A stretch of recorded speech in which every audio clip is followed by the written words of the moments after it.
Ya, mengawali informasi yang pertama, pemirsa membuat pernyataan adanya setoran untuk menjadi kepala sekolah. PLT Kepala SD Negeri 2 Srigeni baru dicopot dari jabatannya dan dikembalikan menjadi guru biasa di sekolah tersebut.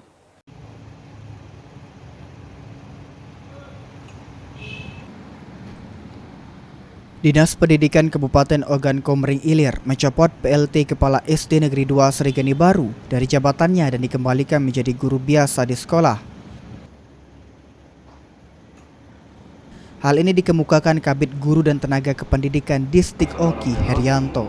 Menurut Herianto, pernyataan yang diakui sebagai bahan candaan tersebut dinilai tidak patut dilakukan kepala sekolah.